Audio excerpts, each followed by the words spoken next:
ठाकुर जी की उस वंशी को सुनकर के अपने अपने घरों में बैठी हुई गोपियां अनेक अनेक कार्यों में लगी हैं, लेकिन मन में इच्छा प्रकट होती है कि हम उठ करके जावें और इस वेणु का रव करने वाले श्री कृष्ण का दर्शन कर लें। लेकिन कैसे जाएं? सास बैठी है, ससुर बैठे हैं, पति बैठे हैं, इतने काम बचे हैं, अब कैसे जाएं इन सबको छोड़ करके? तब नेत्र बंद करके उस वेणु की ध्वनि से ही प्रार्थना करती हैं समस्त गोपियां कि अरे वेणु, तू ध्वनि के माध्यम से हमारे कानों में आ रही है, कृपया करके इस ध्वनि के माध्यम से चित्रण भी तो दिखा कि ठाकुर जी दिख कैसे रहे हैं। वेणु गीत क्या है? वेणु गीत सीधा प्रसारण, लाइव टेलीकास्ट ठाकुर जी का।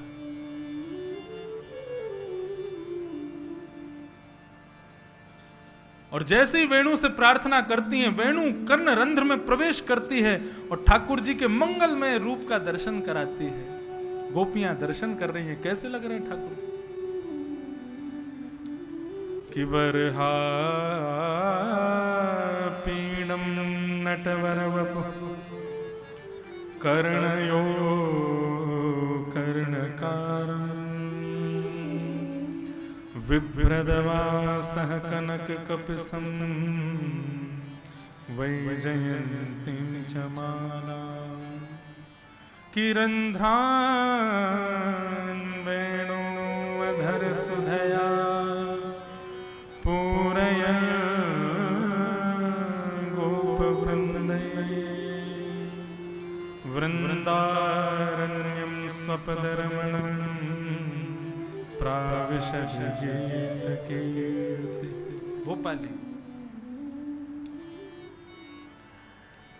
कैसे लग रहे हैं ठाकुर जी? बरहा पीड़म नटवर वपुः कर्णयो कर्णकारम। बरहा कहते हैं मोर पंख का आपीड़ यानी कि मुकुट जिन्होंने पहना है, लेकिन इसका दूसरा भाव सुनिए। बरहा पीड़म यानी कि ब्रह्मा आपीड़म, ऐसा स्वरूप है ठाकुर जी का कि चार मुख वाले ब्रह्मा भी उनके मुख को देख करके, उनकी कांति को देख करके, उनके स्वरूप को देख करके चिंतित हो रहे हैं। क्यों?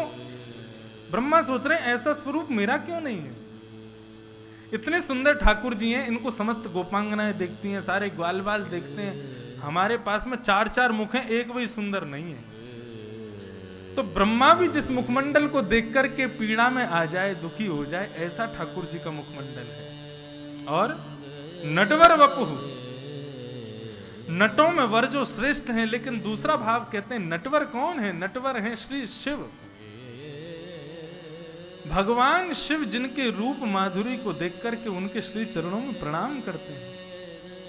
ब्रह्मादिक शिवादिक भी जिनके रूप माधुरी पर इतने मोहित रहते हैं, मुह्यति यत्सूरयः, इतने प्रभावित रहते हैं, ऐसा ठाकुर जी का मुखमंडल है।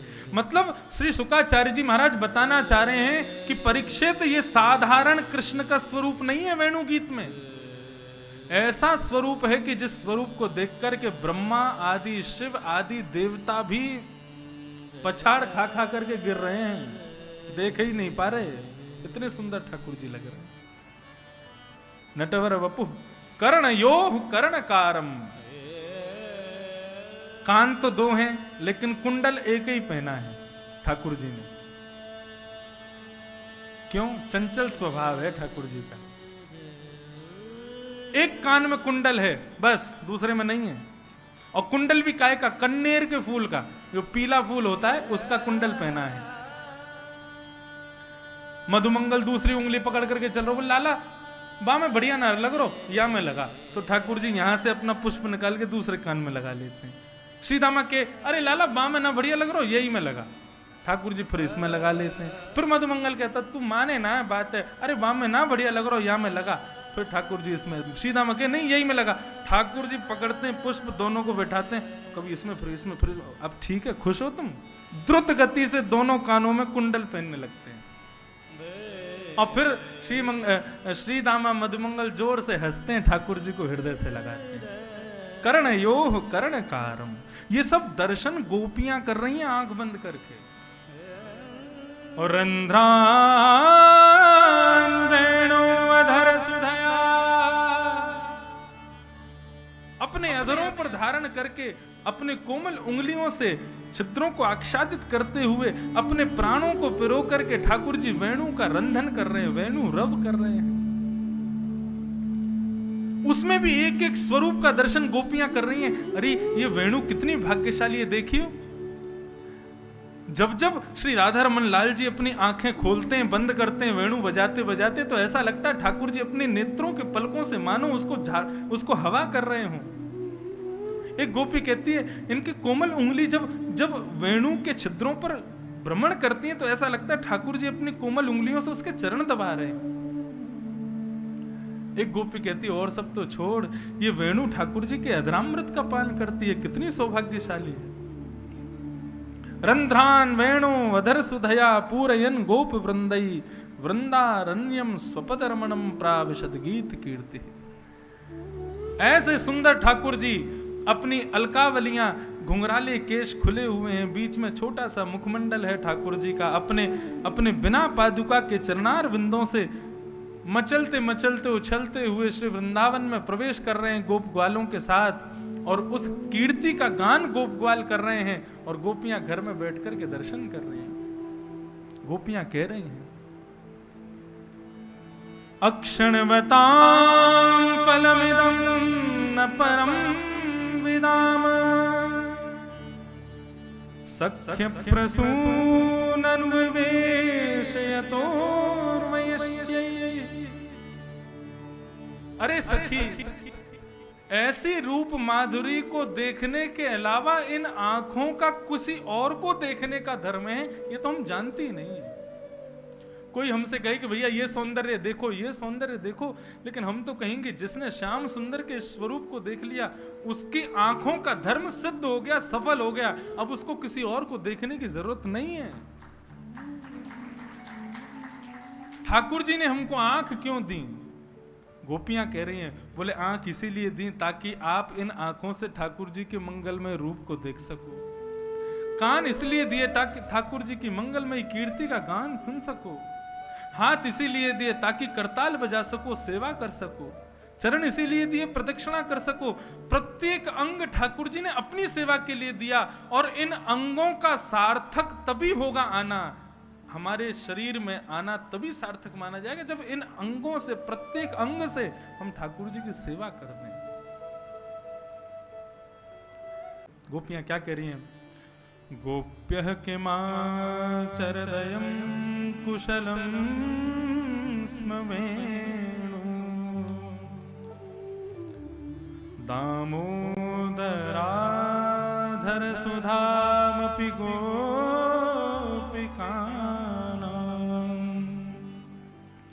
भुङ्क्ते स्वयं यद्वशिष्टरसं हदिन्यो यस्य त्वचोश्रुमुमुचुस्तरवो यथार्या। गोपियां कह रही हैं, अरे सखी, ठाकुर जी के अधरों पर विराजी हुई वेणु ये कितनी सौभाग्यशाली है। इसने जरूर अपने पूर्व जन्म में कोई पुण्य किया होगा जो ये ठाकुर जी के अधरामृत का पान करती है। किया ही है। ऐसा बताते हैं पूर्व जन्म में ये वेणु एक साधक भक्त थी। इसने किसी कथा में श्रवण किया द्वापर युग में भगवान कृष्ण बनकर के पधारेंगे।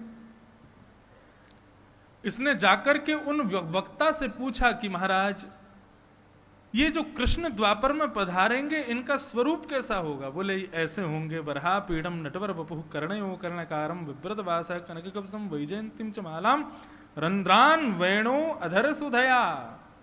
बोले वेणु का रव करेंगे। तब उस साधक ने मन में विचार किया कि मैं ऐसा क्या करूं कि श्री कृष्ण के अवतरण में मैं कोई उनके श्रृंगार का आभूषण बन जाऊं, मैं कोई मुकुट बन जाऊं, मैं कोई अलकावली बन जाऊं, मैं चरणों की पादुका बन जाऊं, मैं पीतांबरी बन जाऊं, मैं क्या करूं?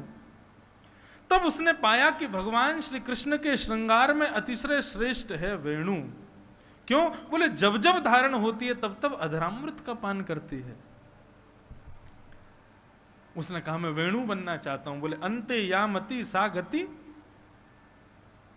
अंत में जो सोचते हैं अगले जन्म में वही बनना पड़ता है। वन में जाकर के घनघोर तपस्या की, बांसों के बीच में बैठ करके उस साधक ने, और बांसों को देखते हुए तपस्या करने लगा। अंत में वेणु का स्मरण करते करते, वेणु को देखते देखते, श्री कृष्ण के अधरों पर स्वयं को देखते देखते उस व्यक्ति ने अपने प्राणों का परित्याग किया। वही साधक ब्रजमंडल में एक बांस का वृक्ष बन करके प्रकट हुआ। ये भी तो एक योनि है। पुनर्जन्म जो होता है वो योनियों में ही होता है, तो वृक्षादि भी तो योनियां हैं। बांस के पेड़ के रूप में उसका जन्म हुआ है। गर्मी सही, वर्षा सही, ठंडी, सारी ऋतुओं को सहा। तपस्या अभी भी चली रही है उसकी। वंशी बनाने वाले एक व्यक्ति ने आकर के नुकीले किसी साधन से उसका गर्भ काट दिया, तब भी सहता रहा। उसको छील दिया, तब भी सहता रहा। गरम गरम सरिया से उसमें छिद्र किए, तब भी सहता रहा। हर प्रकार के कष्टों को सहा, केवल किसके लिए? श्री कृष्ण के अधरों पर अविराजित होने के लिए। वंशी बन करके वेणु बेचने वाले के, वंशी बेचने वाले की दुकान में सजा दी गई।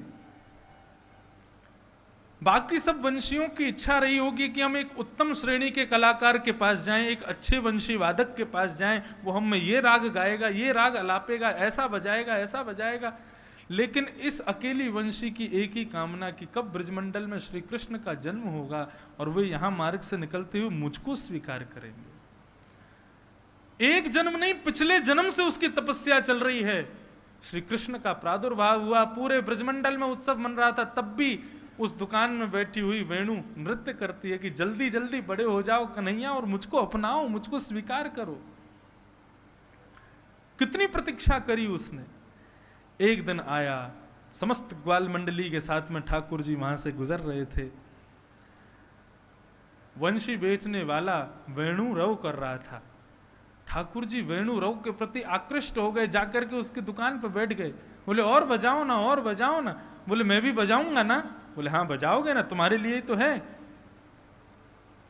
कौन सी वंशी चाहिए? ठाकुर जी ने समस्त वंशियों को देखा। तभी एक वंशी को वे देखते हैं, उसको देख करके ऐसा लगता है मानो जैसे वो भाव विभोर होकर के रुदन कर रही हो। ठाकुर जी ने कहा यही चाहिए, भाव युक्त ही मुझे प्रिय है। और जैसे ही उस वंशी बनाने वाले ने ठाकुर जी को वांस का वो वंशी का भाव पकड़ाया, ठाकुर जी उसको लेकर के वन में गए। एकांत में जाकर के कदम्ब वृक्ष के नीचे बैठ करके उस वंशी से कहने लगे तूने बहुत तपस्या की ना, चल आ तेरी थोड़ी सेवा करूं। अपने अधरों पर धारण करके अपने मंगल में ओष्ठों से अधरामृत पान करा रहे हैं, उंगलियों से उसके चरणों को दबा रहे हैं, अपनी नासिका के मोती से मानो उसके सिर पर छत्र लेकर के खड़े हैं। और ठाकुर जी ने उस वंशी के सेवा को करना प्रारंभ किया। गोपियां कह रही हैं ऐसे ही नहीं कन्हैया का अधरामृत मिल जाता है, इस वंशी की तरह बहुत तप करने पड़ते हैं, तब जाकर के कृष्ण का अधरामृत प्राप्त होता है। एक गोपी बोले कि वंशी अधरामृत पीती है, लेकिन 24 घंटे थोड़ी पीते, कभी कभी ठाकुर जी देते हैं, बाकी का बचा हुआ अधरामृत कहां जाता है? भुंक्ते स्वयं यद विशिष्ट नशम यदिन्यो। वेणुगीत में शुकाचार्य जी वर्णन कर रहे हैं, बोले बचा हुआ अधरामृत कौन पी जाता है? तभी गोपियों को दर्शन होने लगता है एक ऐसी अद्भुत छवि का। ठाकुर जी बछड़ा बछियाओं को चराते हुए यमुना के पुलिन पर पहुंचते हैं। प्यास से आतुर होकर के बछड़ा बछिया यमुना में अपना मुख देकर के जल पीने लग जाते हैं और ठाकुर जी अपनी अंजलि में भर के जल पीते हैं। तभी ठाकुर जी वत्सों को देखते हैं, बोले ये कैसे जल पी रहे हैं? तभी क्या पाते हैं, छोटे छोटे बछड़ा बछिया अपना मुंह यमुना जी में डुबा करके, थोड़ा थोड़ा डुबा करके फिर जल पी रहे हैं। ठाकुर जी बोले ये बढ़िया है, हाथ भी गीले नहीं होते, प्यास भी बुझ जाती है। ठाकुर जी अपने दोनों हाथों को पीछे बांधते हैं और बछड़ा के बगल में बैठ करके अपने मुखमंडल को यमुना जी में डुबोते हैं और अपने अधरों को यमुना जी में डुबो करके तब यमुना के जल का पान करते हैं। यमुना जी उसी धारा में पहुंच जाती हैं और ठाकुर जी के मंगलमय अधरामृत का पान करते हुए वहां से प्रस्थान करते हैं। गोपियां कह रही हैं, बचे भय अधरामृत को ये निगोरी यमुना पी जाए, हमको बचे ही ना है। भुंक्ते स्वयं यद वशिष्ठ रसं हिदिन्यो। हमसे ज्यादा सौभाग्यशाली तो ये ब्रज के ठाकुर जी के सखा हैं, ठाकुर जी के संग रहते हैं। ये मोर हैं जो ठाकुर जी के वेणु रव को सुनकर के नृत्य करने लगते हैं। गोविंद मेणु मनु मत मयूर नृत्यम, ठाकुर जी के वेणु रव को सुनकर के मयूर नृत्य करने लगते हैं। इस प्रकार वेणु गीत में समस्त गोपांगनाएं वर्णन करती जा रही हैं। गोपियां क्योंकि ठाकुर जी से इस बात को कह रही हैं, मुरहर रंधन समय मा कुरु मुरली रमम। ए मुरहर, ए मुरारी, जब हम लोग घर में भोजन बनाया करें तब तुम मुरली मत बजाया करो। ठाकुर जी बोले, ले मोह का पता तुम लोग कब भोजन बना रही हो, हैं? मोह कोई व्हाट्सएप तो आना जाए कि वो गोपी अपने घर में भोजन बना रही है, अभी वंशी ना बजानी मोह।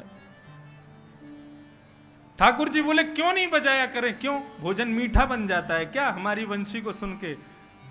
गोपी बोली, मीठा तो दूर गयो, नीरसम एधो रसताम याति। गोपियां कहती हैं, तुम्हारी वेणु के रव को सुनकर के भोजन मीठा बने तो बहुत अच्छी बात है, लेकिन वो तो बने ही नहीं पाता। ठाकुर जी बोले, क्यों? बोले, आपकी वेणु के रव को सुनकर के जड़ भी चेतन हो जाता है, जलती हुई अग्नि में से भी रस टपकने लगता है, अग्नि जल ही नहीं पाती तो फिर भोजन बने कैसे? इसलिए कन्हैया, जब हम भोजन बनाया करें तब तुम वंशी मत बजाया कर।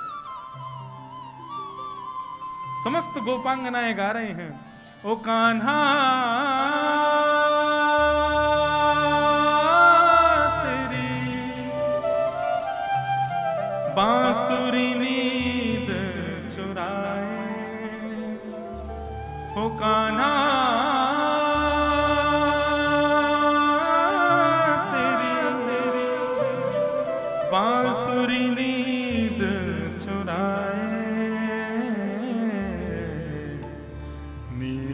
चुरा के मुझे अपना बनाए, नींद चुरा के मुझे अपना बनाए, नींद चुरा के मुझे अपना बनाए, नींद चुरा के मुझे अपना बनाए। ओ कान्हा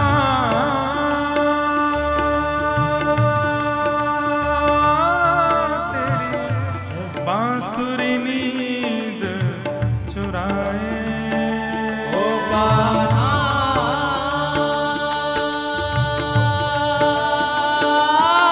तेरी बांसुरी नींद चुराए, नींद चुरा के मुझे अपना बनाए, नींद चुरा के मुझे अपना बनाए, नींद चुरा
चुप रहूं कान्हा दुनिया से चोरी टूट न जाए मेरी प्रीत की डोरी। ओ चुप चुप रहूं कान्हा दुनिया से चोरी टूट न जाए मेरी प्रीत की डोरी। चुप चुप रहूं कान्हा दुनिया से चोरी टूट न जाए मेरी प्रीत की डोरी। ओ चुप चुप रहूं कान्हा दुनिया से चोरी टूट न जाए मेरी प्रीत की डोरी। मेरा दिल घबराए रो एक पल चैन न आए रे। मेरा दिल घबराए रे एक पल चैन न आए रे। ओ जिया मोरा घबराए रे ओ एक पल चैन न आए रे। जिया मोरा घबराए रे एक पल चैन न आए रे। ओ कान्हा